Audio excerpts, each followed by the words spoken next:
दोस्तों आज हम बात कर रहे हैं 804 सब्जेक्ट कोड है आपका भाषा बोध एवं प्रारंभिक भाषा विकास। बहुत ही सिंपल सा पेपर रहा, बहुत ही सिंपल सा। मैक्सिमम नंबर 25 था, इसमें से 10 नंबर आपको चाहिए थे पास होने के लिए। तो अगर आप 10 नंबर ला देते हैं तो आराम से इस पेपर को निकाल चुके हैं। तो चलिए देखते हैं। एमसीक्यू तो बिल्कुल ईजी आए थे। सबसे पहले क्वेश्चन से स्टार्ट करते हैं। कक्ष में भाषा का कार्य। तो कक्षा में हम बात करते हैं भाषा की, तो क्या करते हैं हम? संप्रेषण करते हैं, मतलब अपने विचार दूसरे के विचार जो है आदान प्रदान करते हैं। उसकी बातों को सुनते हैं, हम अपनी बातों को रखते हैं। कक्ष में चर्चा में उपयोग, कोई चर्चा करनी हो, किसी विषय को समझना हो या किसी विषय से रिलेटेड कोई क्वेश्चन पूछना हो, तो हम कक्षा में चर्चा में उपयोग करते हैं अपनी भाषा का। ठीक है। लिखित कार्य में भाषा का उपयोग, भाई कोई भी चीज़ लिखेंगे तो उसमें कोई ना कोई एक भाषा प्रयोग जरूर होगी। तो उपयुक्त सभी जो इसका ऑप्शन है वो सही हो जाएगा। डी ऑप्शन इसका सही आंसर। ठीक है, तो ये आपका सभी का आंसर मेरे हिसाब से सही होगा। भाषा की सबसे छोटी इकाई जो है वो क्या है?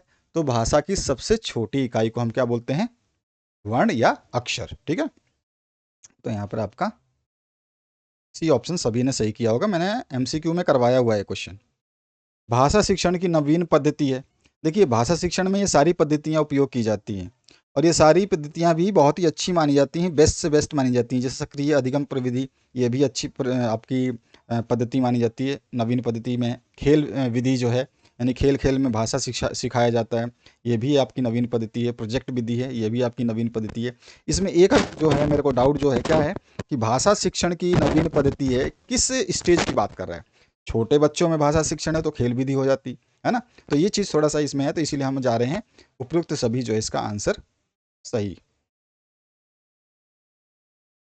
अब आते हैं नेक्स्ट क्वेश्चन पे।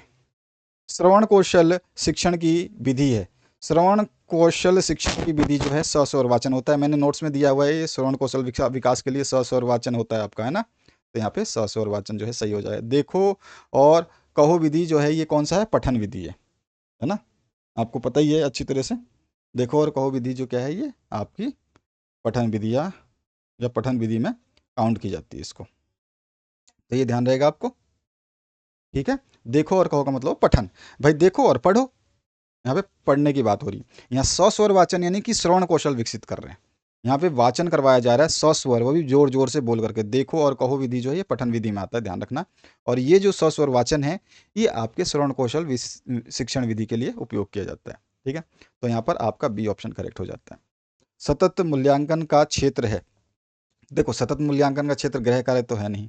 ठीक है, छात्र की अभिरुचि और ज्ञान दोनों ही सही हैं, तो बी और सी ऑप्शन सही हो जाएगा। ठीक है, तो यहाँ पर बी और सी सही हो जाता है।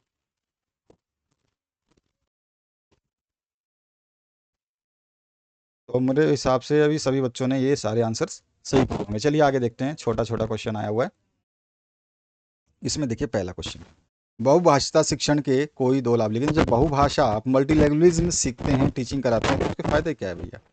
एक तो आपके लैंग्वेज स्तर बढ़ जाता है, आप मल्टी लैंग्वेज सीख जाते हो, ये पहली चीज़ हम बता सकते हैं।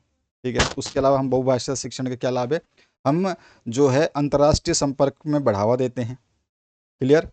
नई नई संस्कृतियाँ सीखते हैं। भाई जब नई भाषा सीखोगे तो उसकी संस्कृति भी आपको समझ में आएगा, क्योंकि ऐसा थोड़ी है कि किसी वर्ड को सीख लोगे और उस वर्ड का आपको मालूम ही नहीं है कि आपने जो भाषा सीखी उसमें वो वर्ड होती क्या है, तो उसकी संस्कृति होती है वो भाषा।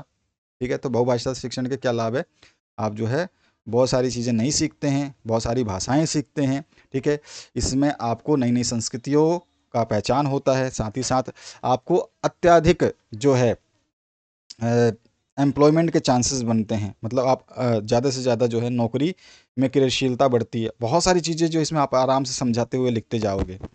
शिशु का बलबलाना क्या है? शिशु का बलबलाना मैंने बताया था एक वीडियो में। ठीक है, उसके उम्र बताए थे। सबसे पहले वो क्रंदन करता है। सबसे स्टार्टिंग में बच्चा जब जन्म लेता है उसके बाद में उसका स्टार्टिंग रूप होता है जो वो क्रंदन होता है। इसी के वीडियो में एमसीक्यू वाले में शायद बताया था मैंने आप लोगों को। तो अगर आपने ध्यान से सुना होगा तो आपको ये पता होगा। बलबलाने में क्या होता है कि बलबलाना जो बच्चा है ना लगभग 3 महीने के आसपास में स्टार्ट करता है। ठीक है, बच्चों में जब स्वर का जब विकास होता है, पहले क्रंदन करता है, केवल रोता रहता है, कुछ नहीं बोलता है। लेकिन जब शिशु बलबलाना शुरू करता है तो क्या करता है, वो अपने वाणी को प्रथम लक्षण जो है प्रथम लक्षण के रूप में प्रकट करता है कि वो कुछ बोलना चाहता है। शिशु का बलबलाना क्या होता है? बच्चों में स्वर का लक्षण बलबलाने से ही प्रारंभ होता है, वो कुछ बोलना चाहता है। तो शिशुओं में बलबलाना जो है ये स्वर का लक्षण माना जाता है, और बलबलाना जो है ये शिशु का प्रथम लक्षण है। ठीक है। इसके अलावा हम बता सकते हैं एक चीज और, ये लक्षण जो है लगभग लगभग 5वें माह में दिखाई पड़ने लगता है। ठीक है। वैसे कुछ बच्चों में ये लक्षण जो है लगभग तीसरे माह में भी प्रारंभ हो जाता है। बलबलाने में बच्चे जो है क्या बोलते हैं, जैसे माँ पा, देखना आप बच्चे प प प प प प प प मा ऐसे करने लगेंगे। 3 साल के वो होंठ हिलाते रहेंगे और एक स्वर निकलेगा। आप उसको देखिएगा, आपके घर में बच्चे हों, अड़ोस पड़ोस में किसी के बच्चे देखे होंगे, आपके घर में भी बहुत सारे बच्चे आसपास पड़ोस में होंगे जिससे आप मिले होंगे, तो आपने वैसे भी देखा होगा बच्चे ये कुछ ना कुछ जो है एक ध्वनि निकालते हैं। वो हमेशा नहीं निकालते हैं, लेकिन कभी भी जो अकेले मस्ती में रहते हैं तो कुछ वो ध्वनि निकालते हैं, जैसे माँ पा आ चा दू ऊ दा, ऐसे कुछ ना कुछ निकालते हैं। तो इस तरह की ध्वनियाँ जो निकालते हैं यही बलबलाना होता है। ठीक है। वो कुछ बोलने का भाव जो है प्रकट करते हैं। कविता पद की विशेषताएं नोट्स में दिया गया क्वेश्चन। गद्य एवं पद्य में अंतर, ये आपको मैंने मॉडल पेपर में बताया था, ये भी मॉडल पेपर में बताया था, और दोनों ही नोट्स में दिया गया है। भाषा की कक्षा में रचनात्मक आकलन से क्या तात्पर्य है, नोट में बताया। भाषा की कोई एक परिभाषा, भैया भाषा की बहुत सारी परिभाषाएं बताइए, पता नहीं आपने कौन सी परिभाषा लिखी है, आपके ऊपर डिपेंड है।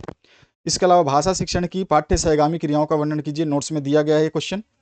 अथवा देखिए, भाषा की कक्षा में शिक्षण सहायक सामग्री की उपयोगिता बताइए, ये नोट्स में भी दिया गया है। ठीक है, समझाया भी गया है, और साथ ही साथ अभी मॉडल पेपर मैंने दिया था उसमें भी ये क्वेश्चन दिया गया है। ये सारे क्वेश्चंस आप देखोगे, आप नोट्स उठा के देख लेना, आपको ये सारे क्वेश्चंस मिल जाएंगे, एक आधा छोड़ करके।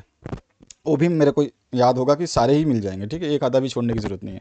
बच्चों में पठन रुचि विकास के लिए शिक्षक को कौन से प्रयास करने चाहिए, ये भी क्वेश्चन मैंने आपको दिया हुआ है। और ऑप्शन में देखिए, लेखन कौशल विकास की विधियों का वर्णन कीजिए। भाई लिखाना सिखाना है हमको किसी बच्चे को, तो ये कौन सी विधियों का हम जो है उपयोग करेंगे उसका वर्णन करना था। तो ये सारे क्वेश्चंस करवाए हुए हैं, एक एक क्वेश्चन आपको करवाया हुआ है। ठीक है, आशा करता हूँ ये वीडियो देखने के बाद आपको संतुष्टि हो गई होगी कि ये आप 25 में से कम 20 नंबर, 21 नंबर, 18 नंबर, इस तरह का नंबर तो जरूर लाए होंगे। यही मुझे विश्वास है, क्योंकि बहुत ही सिंपल अच्छा पेपर आया, और बहुत सारे बच्चों का डाउट था। मैंने बताया था कि ये दोनों ही लैंग्वेज में, लास्ट ईयर दोनों लैंग्वेज में आया था, तो इस बार भी चांसेस है कि ये दोनों लैंग्वेज में, हिंदी प्लस इंग्लिश मीडियम में पूछा जाएगा। नेक्स्ट पेपर का मॉडल पेपर जल्द ही रिलीज कर देंगे। जब तक नोट्स उपलब्ध हैं वीडियो के माध्यम से पढ़ सकते हैं, वीडियो में भी हमने नोट्स दे रखे हैं आप लोगों को। उसी नोट्स को हम एक पीडीएफ के रूप में देते हैं, एक आपको वीडियो के रूप में देते हैं। अगर आप वीडियो से पढ़ना चाहते हैं तो वो चैनल पे उपलब्ध है, प्लेलिस्ट आपके सामने आ चुकी है, यहाँ से देख लीजिए। और अगर आप नोट्स से पढ़ना चाहते हैं तो नोट्स से पढ़ लीजिएगा। Thank you very much, have a good day.